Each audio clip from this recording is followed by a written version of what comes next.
In DC, we're just hoping that you listen. Welcome, everyone, to District Divided, a DC sports podcast. I am Amit. At the wheel is KDot, my co-host. KDot, how are you doing today? I am doing well as I'm driving here on the morning commute. No, that's fucking lame as shit. I am sitting at my best friend's son's bedroom. The only place that had a table where I could do my little setup to this podcasting. So yeah, have a little Ferrari steering wheel. And it's great to see you attended to over there. So you still got to stay safe no matter what. When my dad was teaching me how to drive and I did this, yeah, he smacked my hands off the steering wheel and said, "Was that comfortable?" I was like, "No." So don't you fucking drive that way. Nobody drives that way. Like, okay. Yeah. Hey, right. Dad. Hi, Dad. Whatever. So while we work through, while we work through that, we are going to talk about sports, specifically the Washington Commanders, and we're going to run through the draft class that we had this past year, more specifically this past week. And so we have a more extensive episode on Jahan Dotson, our first round pick that dropped last week. Feel free to check it out. We're still going to talk about him here a little bit, but we're also going to talk about the other players that were chosen. And then after that, we are going to talk about what positions do we still want to address during free agency, during this offseason. We also picked up some undrafted free agents. We're going to touch on them a little bit, but maybe have a bit more of an extensive breakdown next week on some of those players as things develop, as you know, these guys get to know each other and things like that. But as I said, we're going to begin with the draft class this year for our Washington Commanders, first ever technically for the Commanders. So first round, pick 16, we took Jahan Dotson, wide receiver, Penn State, and originally had pick 11, traded back, ended up getting picks 98 and 120 as well. And we gave up on the opportunity to get Kyle Hamilton or Jameson Williams or Chris Olave, you name it. People have mixed feelings about it. I personally, to quickly recap, love the Jahan Dotson pick. I think he's got a safe floor. I think he's got a solid ceiling. I expect him to contribute immediately. KDot, what are your thoughts on Jahan Dotson? Yeah, as we talked about, like the more and more I watch about him, the more and more I'm feeling good about the pick. Not to mention because the wide receiver position, I think it's really even hard to get a bust at the receiver position. You basically have to scheme them out of being successful at this point. I think while I still be when I go ahead and look at Kyle Hamilton's future Hall of Fame career in Baltimore, I will probably still be a little bummed, but the fact that we were able to turn it into other picks that I actually do appreciate, I'm good with it. Not really looking at it with any regret. Let's move forward. Right. Let's move forward. And again, with Jahan, I think people need to note, first off, wide receivers are going like this these days, and a lot of them end up being really good really quickly. Mm-hmm. If Jahan does not end up being this really good stud or whatever, just bear in mind, he's still a rookie. Things still will take some time. But I expect him to have impactful third downs. I expect him to have impactful catches on drives and to be involved. And I think someone said his over under at like 40 catches or something like that. I expect him to be at around. Incredible. Yeah, but I think he's going to get to 50 or 60 or something like that. Like that'd be even more incredible. I mean, remember when he walked in and just introduced himself to everybody? He was holding a football the whole time. This man loves the game. I mean, that won everyone over. They're like, this dude literally just came off the plane holding a football. What's not to love about that man? No, look, we all were talking about the receiver position, right? And I think that the camp of Washington Commanders fans was sort of split over what receiver we were going to get, if knowing that, look, we all knew that listening to everything that was coming out of Ashburn, that they were really, really high on getting a receiver of some sort. I think we all had our personal faves. I know I was an Olave guy, but even when you look at Olave compared to Dotson, you're like, all right, Dotson might be able to do more things than Olave can, right? But Olave had that blistering 40 time. Dotson wasn't slow either. What did he run, a 4.43? Which used to be something anybody looked at and be like, holy shit, that's a fast guy. And now because these freaky times that have been coming out the last 2 years, it's like, a slow poke. No, I mean, like, he could take the top off of a defense. You can line him up pretty much anywhere on that offense. And what I love is that it gives us more versatility from our skill position players. So I mean, Dotson coming in and being able to contribute immediately with the Curtis Samuel getting back healthy, with the Terry McLaurin right there. And then with the guys we have out of the backfield, they can all catch the football. Gibson, McKissick, they're all Swiss Army knife guys on the offensive scheme. They could do pretty much anything we need them to do. So, I mean, this should make the offense a lot more fun. A and lot more give fun. Carson Wentz the absolute no excuses that you have the talent around him. Yeah, and Scott Turner. And one last note on Dotson before we move on to our second round pick. He's also a punt returner, and we did lose DeAndre Carter this offseason. So, we're going to need to put someone back there. And Dotson can absolutely fill that role as well. So even if he's not getting all these catches on the offensive end, he's still going to be back there. That's my guess. We'll see what the coaching staff ends up choosing to do. Yeah. But I would think he's going to be back there to continue exciting the fans as well, utilizing his skill set. Let's move on to the second round. So we originally had pick 42, but because of the Carson Wentz trade, moved down 5 spots to pick 47 overall.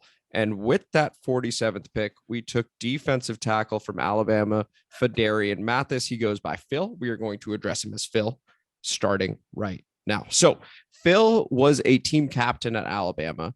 He was a 2-year starter, but a 4-year player at Alabama. And by all accounts, everybody loved him. Nick Saban loved him. He had 9 sacks last season. He's healthy, very rarely misses games. And people still had mixed feelings about the pick because he was supposed to be either a late second rounder or early third rounder based on mock drafts, big boards, things like that. That being said, last week, both KDot and I agreed, hey, if you have a guy on your board specifically and you like him, you take him, right? That's what matters. You want guys that you want in your building. Simple as that. And if you need to reach, you do it. So let's talk about the player, Phidarian Mathis here, Phil. KDot, what are your thoughts on Phil? How the fuck did he get to Phil? Want to be Fid? I don't know. I didn't get that deep into it. I was just like, you know what? He was like, just call me Phil. I guess Phidarian was too difficult for people. I have no idea. Fid. I'm calling it Fid. I'm cool with Fid. Okay, fine. Fid. Go with Fid. Fid. Or just Mathis. Like you do that whole last name bit, like coach. We're gonna get him on one day, and he's gonna be like, "I can't believe you just said I'll call him Fid while you're rocking a steering wheel in your friend's Look, bedroom." Hey, I'm driving my Ferrari at home. Okay, it's got little flappy paddles. Yeah, why stop there? Call him Fid. Go ahead. All right. Well, Phil, whatever. Another Alabama boy, which that alone should give anybody like, oh yeah, he'll probably do well. But I think look, like we said, you got a guy that you like, go get him. We've had success as far as the Alabama boys, especially up front. So not really complaining there. I think he should be able to be somebody who does come and contribute, especially the success we've had with almost any of the defensive line that we've drafted or picked up free agency or anything over the last few years to be able to contribute. With the losses that we had on the defensive line from losing out, what's his name? Tim Settle. Matt Ioannidis. Right. One would think, all right, well, why did you do the second round pick when you could have just re-signed these guys? But I think what we're going to find out, and what me and Am were talking about before the pod started, is a lot of these defensive contracts are going to be starting to come due as far as who it is that these extensions. We already know Daron Payne, as far as getting that second contract, is looking less likely. You're going to need somebody that can step in and at least step in and play a few more years on a rookie deal before we can really start paying the position. It makes sense as far as like a natural fit. Get another Alabama boy. He could come in and contribute, be in the rotation there, the defensive tackle. And then when Daron Payne needs to get shipped off somewhere else, you got somebody that can step in, has a lot of it has experience at this point, and go in and contribute immediately. So it makes sense from a business standpoint. It makes sense from they're looking at the future of the position standpoint. I know it was hard for me to look at it initially and be like, well, why don't you just keep Matt Ioannidis? Why don't you just keep this guy? They're going to cost you more. And I think that's where it boils down to. Yeah. And so just keep in mind, again, the team saved $7 million by cutting Matt Ioannidis, which was, again, that whole situation, he said, she said, team lied, etc. That was right after the Carson Wentz trade when he got released. And so the team, I would assume at that point, knew, enough about the draft class that they went, hey, we like this guy. We like Phil. Like Phidarian Mathis over there. And so we can afford to do this. We can get the cheaper option. And I also think, right, because the Athletic dropped that story on Daron Payne, probably not getting extended, I want to say a day or two before the draft, right? So where did they get that information?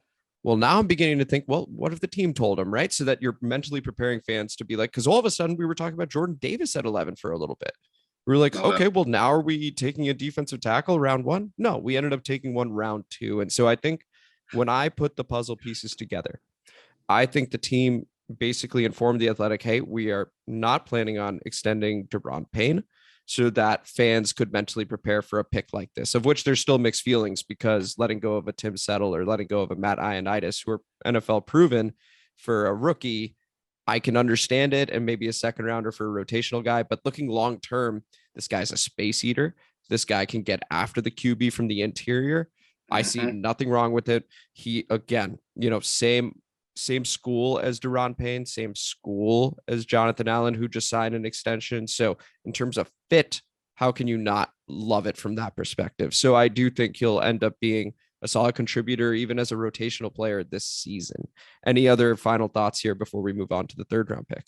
No, that's all good. I mean, the only thing that I think that I'm looking at with this entire situation, I think we had the initial conversation in last season when they had the sideline dusted between Daron and Jonathan Allen. But some people were, it's not a big deal. Look, you get caught on national television doing that, it's a big fucking deal. Right. And I think the thought process for all of us, especially going into this offseason, was Daron Payne should have been on the trade block. Like, at least I thought so. Me too. I thought, like, if you want to get more draft capital so you can get a Phidarian Mathis and potentially pick up somebody else, and maybe you get rid of Daron and maybe you keep a Matt Ioannidis or you keep a Tim Settle. I don't know. I think that would have been another option to do.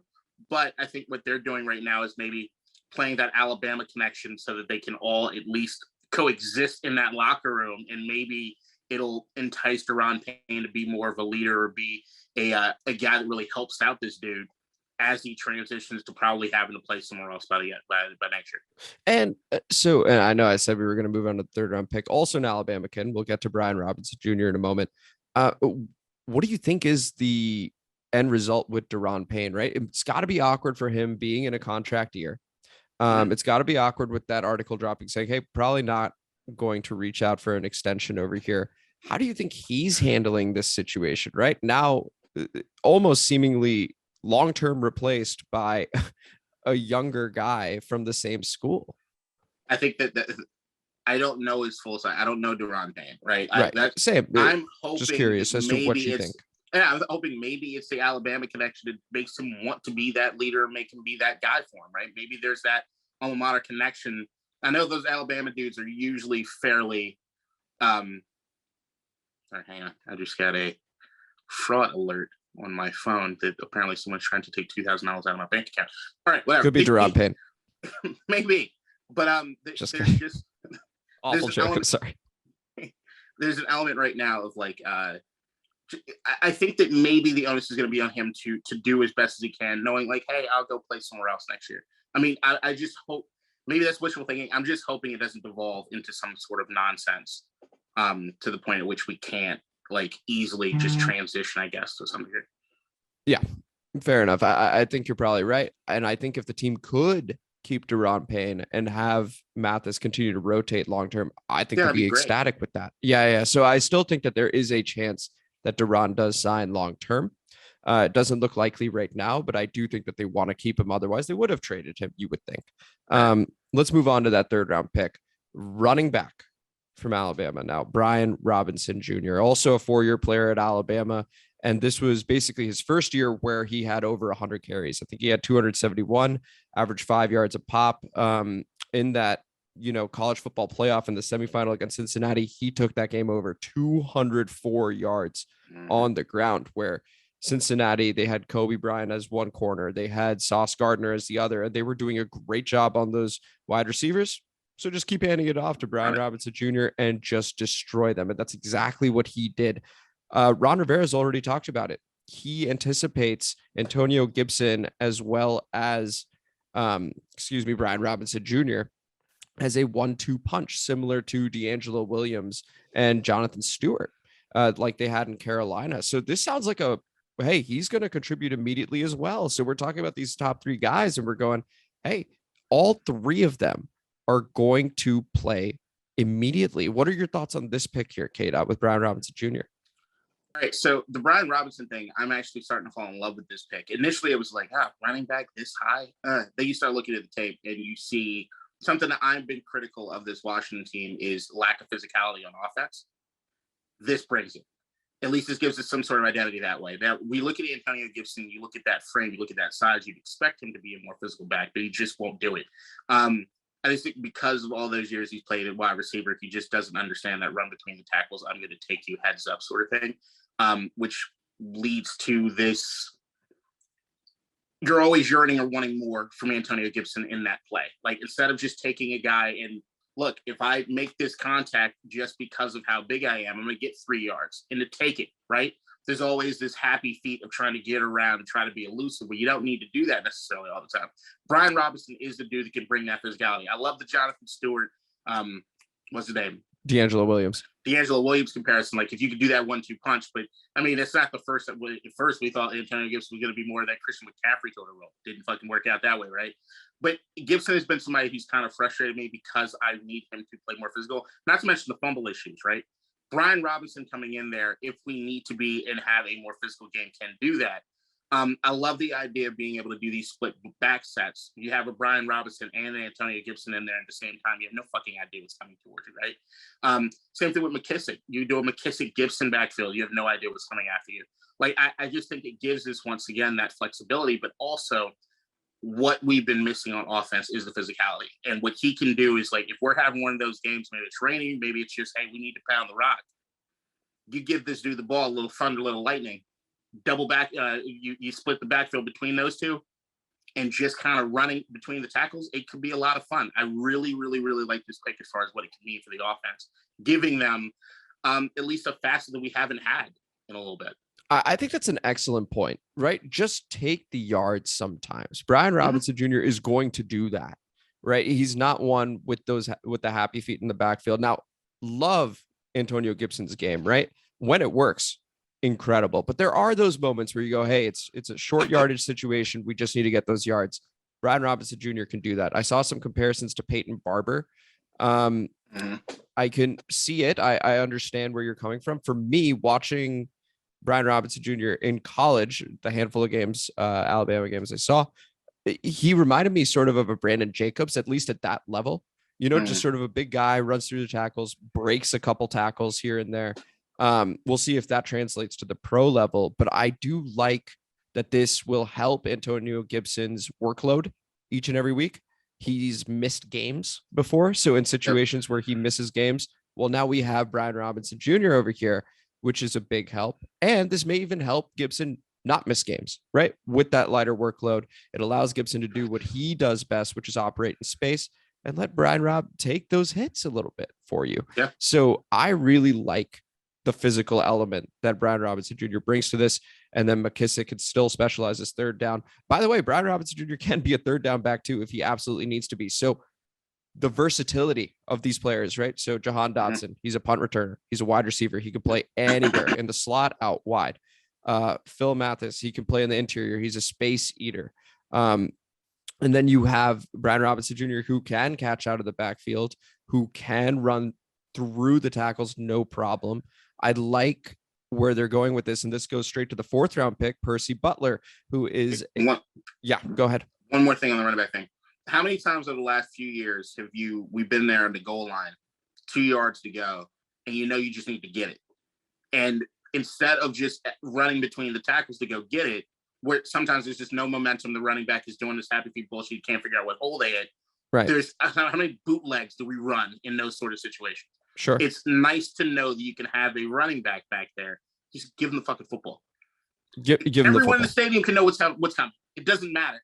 That's my favorite type of football, and at least we have somebody that can bring this to us. That, to me, is such a key identity thing with a football team and what it means to the entire team when you can pick up those 2 or 3 yards when everyone in the building knows it's coming. Oh, and it also takes a lot of pressure off of Carson Wentz, right? Absolutely. To have to make plays constantly. So when you can get short yards, right? And this is under the assumption that we're going to have good offensive line play. We have lost Brandon Sheriff. We picked up Trey Turner recently, Andrew Norwell. Like, there are some moving pieces, but under the assumption we maintain good play because the coaching has been great in that regard. This takes a lot of pressure off of Carson Wentz to be able to go, okay, let me make a play on 1st or 2nd, 3rd and short. We have a guy. And if it doesn't work, it's not on me, And so I think that's very important from a mental standpoint for our new quarterback here in DC. That mental piece is so underrated in those situations. You have to play physical. Sometimes you got to be able to rely on something, just an old school football way. Yeah, and we're eventually going to get to the 5th round with Cole Turner and how that helps Carson in red zone situations. But let's stick with the 4th round right now. So Percy Butler, who is also very versatile, he is a special team standout. So apparently that alone caused him to be a 4th or 5th round pick, or at least have that grade according to a lot of experts.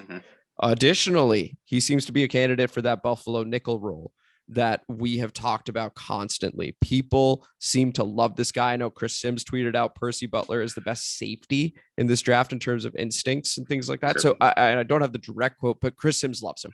And best Chris Sims, pure free safety in the draft. Thank you. And if his evaluation of these safeties is anything like his evaluation of quarterbacks, I'd say Chris Sims is a pretty good person to listen to. What were your thoughts on the Percy Butler pick there, KDot? So Chris Sims is actually somebody that I heard him talk about Percy before the draft. So I at least had heard the name before he got drafted. I really wasn't expecting Washington to do it. But what he does is he's a burner. He's fast.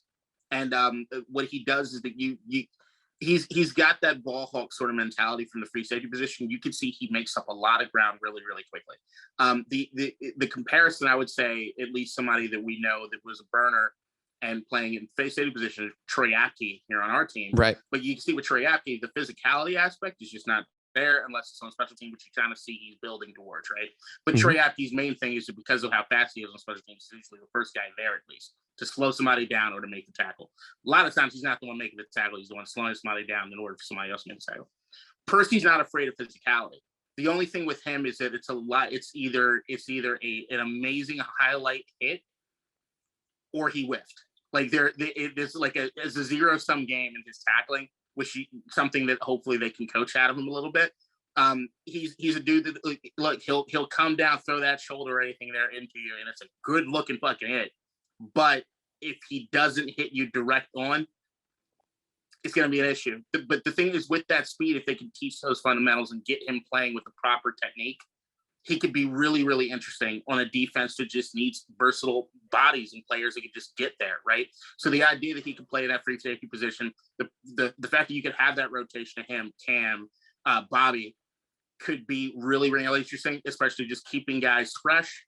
And then knowing that a lot of the sets that we're going to have on offense or on defense are going to be mostly 2 linebacker sets. So it's going to be a lot of things as far as who can just be in the defensive backfield that can make plays. Adding a Percy Butler and that speed with a guy who's not afraid of contact is just a good thing to have.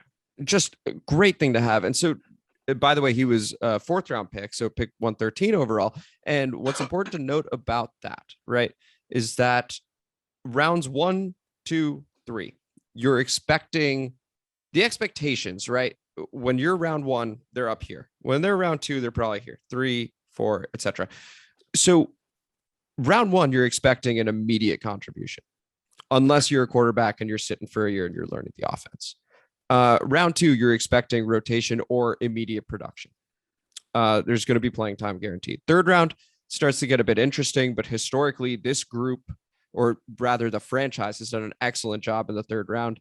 And we expect Brian Robinson Jr. to contribute because of the Jonathan Stewart, D'Angelo Williams comment.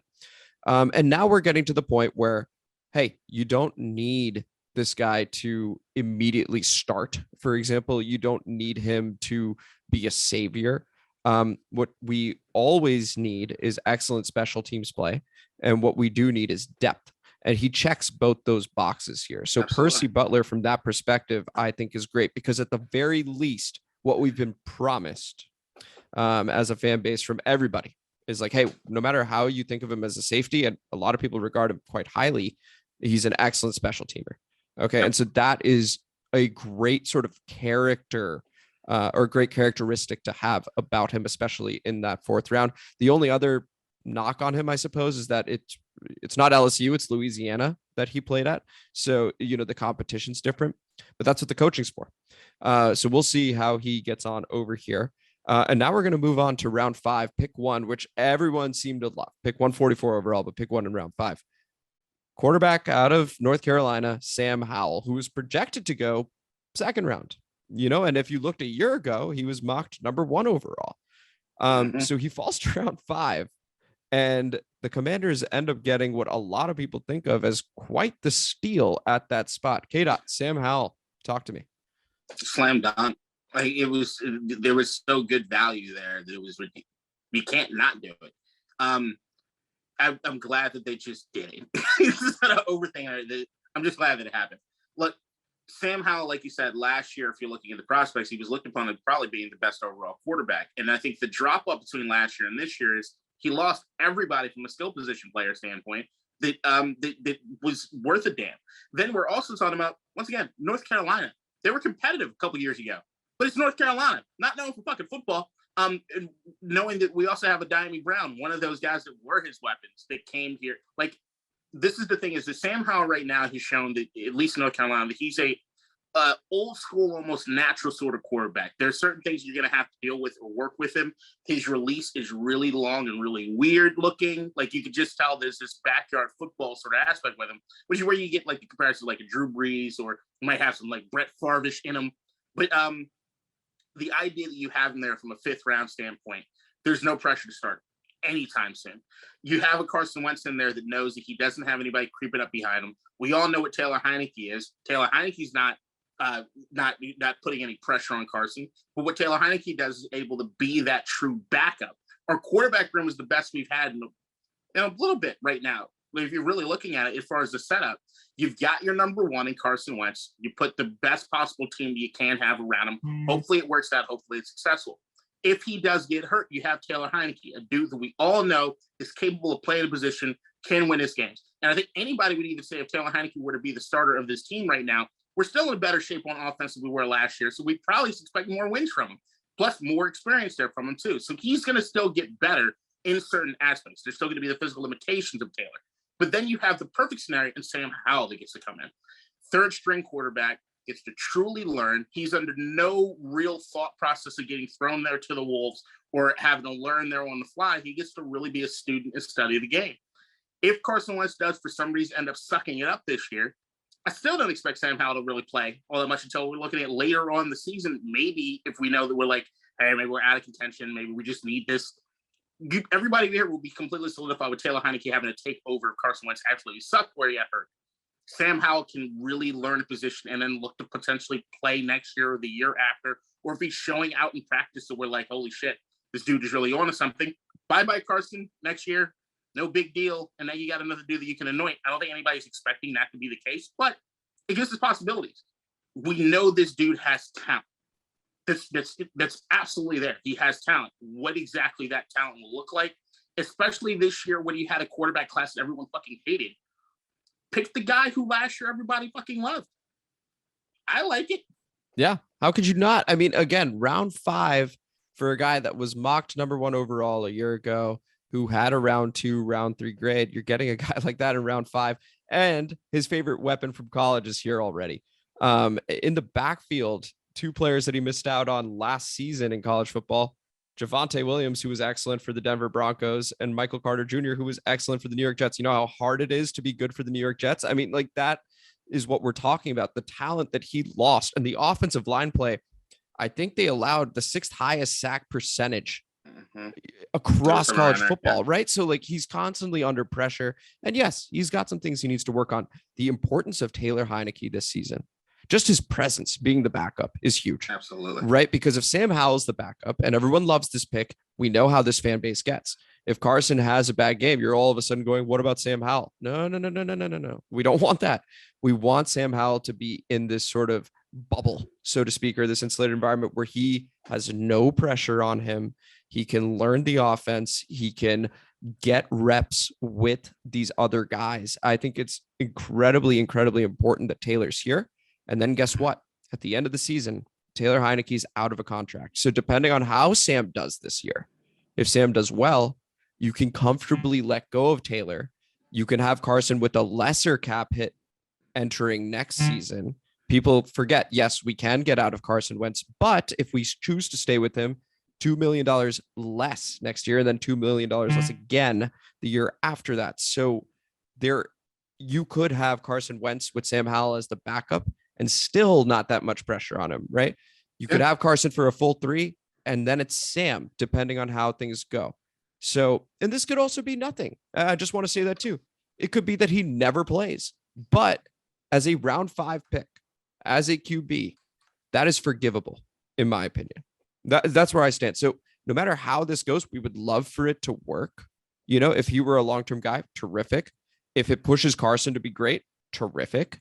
But if he also just doesn't really play, it's okay. What are you laughing at? What's going on here? I'm going to take a right turn on the truth lane for a second. Okay. Okay. We both have said it. I think we both believe it.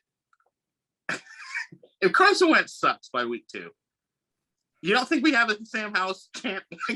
Like, here's the thing. Like, I know there's going to be one. I'm trying to tell people not to do that. Saying, right. Are we all talking about this to try to convince Carson? Like, is that what we're doing? Because we all, like, how is it that everybody's saying the exact same thing, right? But we all know this dude has talent, and if Carson sucks, we're gonna want to see him play. Like, are we collectively, like, the entire world? Is this like a Truman Show sort of thing for Carson Wentz? Like, I just don't get it. We all know. I had to suggest that Carson may stay longer than a year. I was right. I think he's going to. Carson? Are we saying it was like, no, Sam Howell? Everyone thought he was the first overall pick for this year. 5th round pick. Carson, don't worry about him. It's the girlfriend with the dude, the coworker that you talk about all the time. Oh, I'm staying late. You know, I'm just gonna. I said, come on, dog. Yeah. Oof. What a comparison. I don't get it. I'm just saying. Like, and we all know, like, Carson sucks. We're gonna want to see Sam.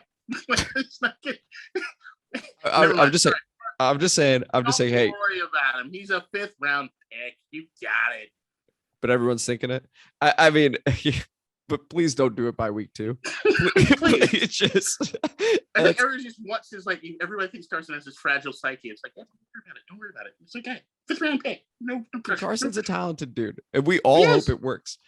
We're just saying that, hey, it's nice to have this sort of plan with a round 5 pick. That, like, you know, if we took one in round 2, for example, I think people would have been excited, but the expectation for Sam is much, much higher as a round 2 pick than it is. Carson Wentz is a Pro Bowler this year. Yeah. Spoiler alert. Like, I love it. Like, I really do think it's going to work out. But I don't know. I just think the way that we're talking about Sam Howell is fucking hilarious. Yeah, I would totally agree. I just want to say, hey, let's applaud that we got amazing value in round 5, no matter how it turns out. And let's move on. We will monitor Sam Howell, of course, but right now the focus is, how is Carson going to do this season? Because the next 5th round pick we got, and one I think can be impactful very, very quickly, is tight end out of Nevada, Cole Turner, who's 6'6". So we're talking about Logan Thomas, and you could see KDot's eyes lighting up. This guy, so Logan Thomas is still recovering from injury, right? The odds of him being 100% by the start of the season, low. The odds that he even begins the season, not very high. So you want to get, we talked about tall guys. Drake London was a guy that was rumored and basically confirmed at this point to be the number 1 receiver on our board. He's 6'5", dominates targets, and is a red zone threat. John Bates is also a tight end on this team, 6'6". He had himself a nice year last season. The difference in catches between these two guys, the situational football that occurs, John Bates can catch something over the middle. He can take a hit. Great. You know, he's reliable. You don't see him getting up there in one-on-one situations in the red zone at the 2 or 3 yard line where you just sort of lob it up. Cole Turner has a pretty impressive film breakdown over there. You should check it out. I can even drop a link where I was watching one, and my God, this guy's catch radius when he's one-on-one, or heck, even doubled, it doesn't matter. He looks like a basketball player playing in the end zone. Like, he can be someone that can be impactful in one-on-one situations. We talked about Brian Robinson in the backfield, right? You have him in the backfield. You have Cole Turner, who played a lot of he's basically a wide receiver. He's basically just a tall wide receiver. He played the slot. He played out wide.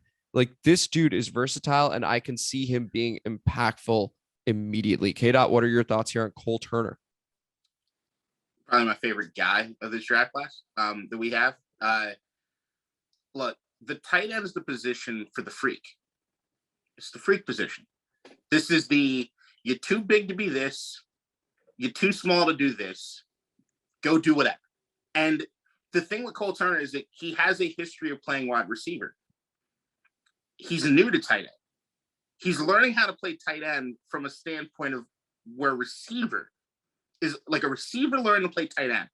It's different than the economy that you usually see at the tight end position, where you hear this guy's like new to the position. It's like, oh no, he was a basketball player.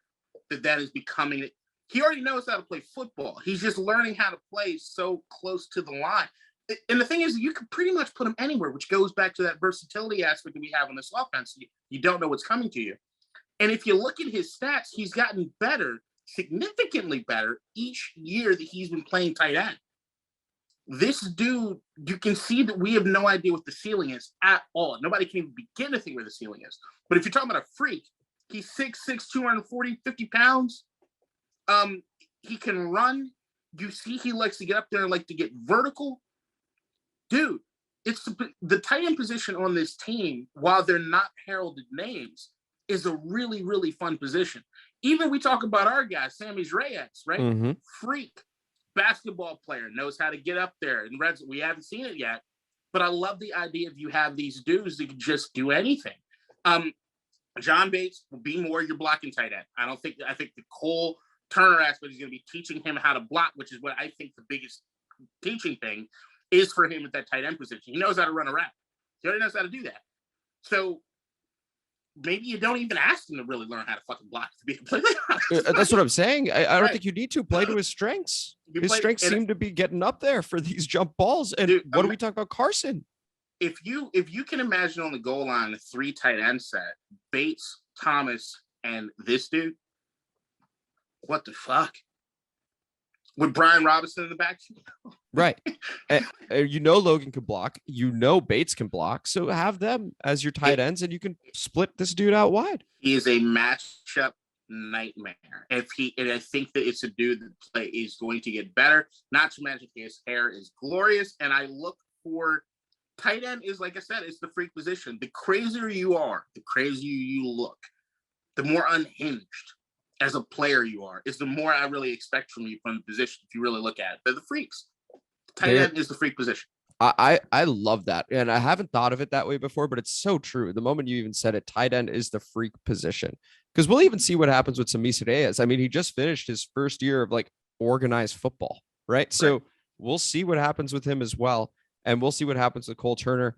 I just know watching his highlights, and these are just highlights. So if you've watched Nevada games, stuff like that, please drop a comment and let us know what we're missing as well, because we're just looking optimistically here. These are rose-tinted classes. Of course, you look at any draft class, a lot of them don't end up amounting to anything, unfortunately. That is the reality. We are here providing the optimistic viewpoint of this. But Cole Turner does seem to have a skill set that could directly translate to meaningful touchdowns, points, things like that.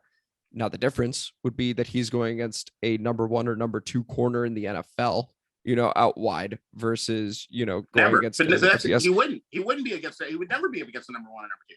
Well, he might on the goal line potentially. I don't know, because I mean, even if you're looking at it from a goal line standpoint, right? Like depending on what it is you're going to do set wise. Like if you want to fake as though if you got a Brian Robinson in the backfield, this is just me thinking like paint the picture. Paint the picture. So you got Brian Robinson there in the backfield, right? Let's say that you do want to go through a 3 tight end set. So you got Brian Robinson, 3, 4, 5 linebacker. You got one more position that you're going to have out there. You're probably going to have a receiver of some sort split out wide, right? Mm-hmm. Terry, most likely. Maybe you throw a Cam Sims in there. Cam Sims, I was going to say, yeah. Right? So you could do all these sort of things. If you do Cam Sims, I think usually whoever it is the fucking wide receiver is going to be, I'm usually going to throw Terry out there regardless. This is fucking Terry McLaurin. And regardless of where on the field, you're going to have a number 1 corner. You want him, right? But if you have a Logan Thomas and this dude, like, I think you're gonna have fucking issues as far as who you're gonna put on what. Like, I think he becomes the matchup nightmare, especially early, in which he's gonna be able to eat, because I don't think anybody's gonna know what to expect from him. And I also think that if you're looking at it from an offensive standpoint, with the weapons that we have, fuck the goal line thing. If you just have him out there starting some games with fucking tight end, and you've got Terry Curtis, and our boy Jahan. At 6'6", is there anybody linebacker wise or anybody at linebacker to keep up with him? No. Yeah. Any safety that could be anywhere near as tall as him? No. If he can really play on this level, and once again, the freak position, when I usually see a body like that, you're going to be a fucking problem regardless. Right. Your physical ability, it's just the way you are as a human being, what you're bringing to the table alone makes you a nightmare for anybody. So I don't know. I guess I'm not completely disagreeing with your thought process as far as saying number one. Number two, I don't know why I try to make a bigger deal out of it than I need to. It's been a loopy morning. Totally fine. It's been a loopy morning for both of us. But I just also wanted to note that, like, hey, right now, the reason he went here, in round 5, we're talking about him. You're like, oh my God, this guy sounds like a round 1, round 2 talent. He's not known for his blocking, right? So all of a sudden in the NFL, if he's helping with the defensive end, and you know how good these defensive ends are and linebackers are, well, you can now see why maybe he's playing a bit more slot wide receiver out wide.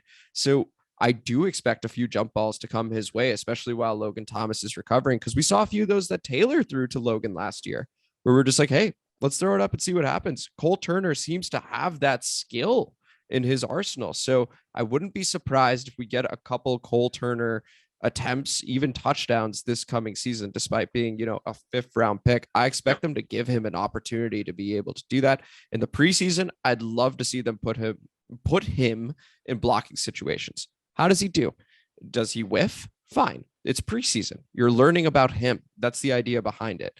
But let's see how he does as a blocker in preseason. And if it works out, try it a little bit. Otherwise, I would say don't even put the kid in unless it's to utilize his strengths, in which case put him in the red zone and you're either running it with Brian Robinson or Gibson, or throw one up to Cole Turner, right? Let's just sort of see what happens. Sure. I'm very, very curious about Cole Turner because you see his film and you're like, my God, this dude could really be something. 7th round pick, 230 overall. Chris Paul, we talk about versatility, guard from Tulsa, except they had to just sort of pick a position to put on there because he played 4 out of 5 positions on the offensive line during his time at Tulsa. He played left tackle, he played right tackle, he played left guard, he played right guard. This to me is a very smart pick in the 7th round because you don't need anything from him immediately, but he can fill in for many, many positions, right? And when I look at contracts that are expiring, and we were talking about this just before, Wes Schweitzer at guard is an expiring contract, and he's very important to this offense. So maybe next year, a Chris Paul could, come in and give you meaningful starts and meaningful playing time if somebody goes down. Because we know, as good as this offensive line has played in the past few years, we're always decimated at that position. Always. We always have these problems with injuries. And so don't be surprised if you end up seeing a Chris Paul play. What are your thoughts, KDot, on Chris Paul? Yeah, I don't know. Like reading up about him after he got drafted, there's a lot of things to speak out. Like what you're saying, he's a 4-year starter. He's played all these different positions. What you start realizing is just from a value standpoint, a versatility standpoint, which that's like the key word of the offseason right now is versatility, right? Guys that could come in and slot it and just contribute how it is they can contribute. And the thing that you keep hearing about Chris Paul is just how intelligent a dude he is. So he already has a degree in computer information system. He's working on an MBA right now. And because he's learning all this position offensive line and he's doing it at least to a high enough degree back in college in Tulsa, it speaks to his intelligence level. I think the only thing anybody's ever, when you watch him tape, is you kind of want your offensive lineman to play kind of angry, kind of mean. You don't necessarily see that from him. But in that room, in that offense, or for our offense, there's a little bit of meanness to our offensive line, and I think they can teach him that.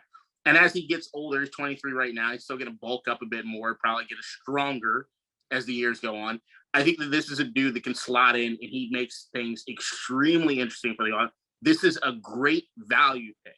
When we were concerned after the Jahan Dotson pick, as far as like where it is that we need depth here, we need this, we need that.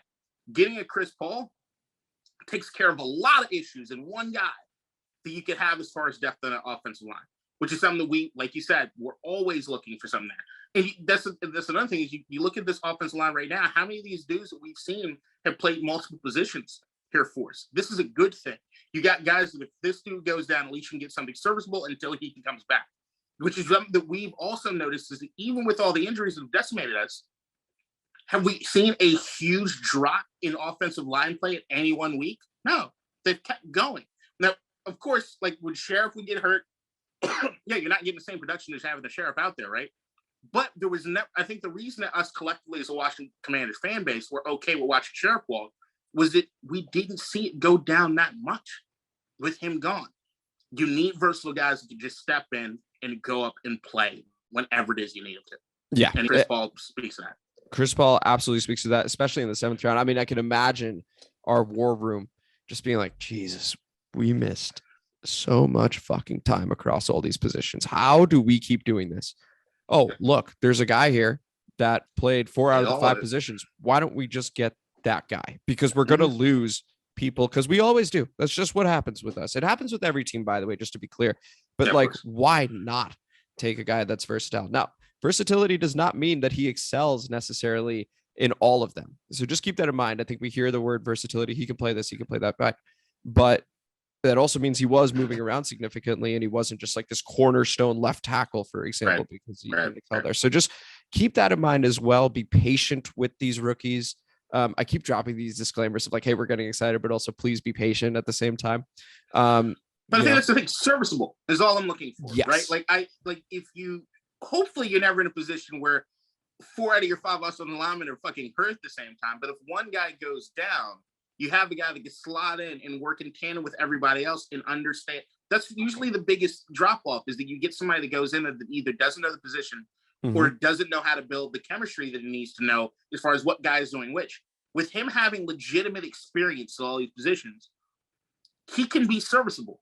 Like, he can, at least, as long as he shows he can keep up with NFL guys, he doesn't need to be anywhere near a Pro Bowl level guy. Correct. Just serviceable. And now he can learn maybe one position over all positions to really make his hone in for his NFL career, if it's going to be anything. But the idea that you have somebody that has legitimate experience across the board means that nothing's going to be foreign to him, which is a huge thing. And by the way, I'm just looking this up to be sure. Yep. Okay. So on our offensive line, right, I'm just going to list the starter as well as what round that they were taken in. Okay. So we have Sam Cosmi, 2nd round pick. He's our right tackle. We have Wes Schweitzer, undrafted. Okay. And he's starting, and we rely on him heavily. His backup, Trey Turner, undrafted. Okay. Like, this is important to note, right? Then we have Chase Rouillet, 6th round pick. We have Andrew Norwell, undrafted. So you see where we're going with this is like, hey, just because this guy's a 7th round pick does not mean he's never going to contribute. In fact, I'd expect to see him on the field potentially at some point this season, considering how brutal that position is and how physical it is. And then also, like, people start, they weren't necessarily just taken, Right. And let me double check that Trey Turner was undrafted. Because now that I think about it, maybe he was. But yeah, third round, not undrafted. Excuse me there. And Wes Schweitzer maybe also. I may have been reading unrestricted versus undrafted, so let me confirm there too. But the point is, people end up starting, regardless of that draft capital on the offensive line. All right, last pick, round 7. 240 overall, Christian Holmes, cornerback, Oklahoma State. KDot, floor is yours. What are your thoughts on him? I still don't know anything about him. Really. I know that they have that score that keeps getting thrown around on Twitter all the time about the relative athletic score, the RAS. Everybody's seen those little charts, and they got the green and the red. He scored high on that, which looks legit. So from his athletic score. Right, you're right. It's like, all right, he's a dude that can come in, at least he be an athlete. You pick him up in the 7th round. We need bodies in the secondary. Beyond needing bodies in the secondary, I'm always cool. More special team players. He's a good athlete. Usually means you'll be pretty good on special teams as long as you're trying. That's it. Christian Holmes, like the name. And also a premium position, right? Corner. You can never have enough corners. That's very useful. We have a lot of guys out of contract after this year's done, or I'm sorry, after next year's done as well. So you're not going to be able to keep all of them. So we'll see what Christian Holmes can develop into. Yeah, we lost a couple no-name guys this offseason, right? Yeah. Like Daryl something and Torrey something. I don't know. I forget the names. And be honest with you, Commander. Daryl Roberts. Right. So yeah, just to quickly edit what I had said earlier. So Wes Schweitzer was taken in the 6th round. Trey Turner, 3rd round. Andrew Norwell was undrafted though. And so you do still have anywhere from the 2nd round, like Sam Cosmi, to undrafted, like Andrew Norwell, or a 6th rounder or a 7th rounder. Chris Paul, 7th rounder. Christian Holmes, I also do not know much about, other than he is. It's crazy to me. I read about these players, right? 7th round pick, and you're not expecting much. This guy, I think, was 2nd team All Big 12 still, right? I mean, an academic 1st team.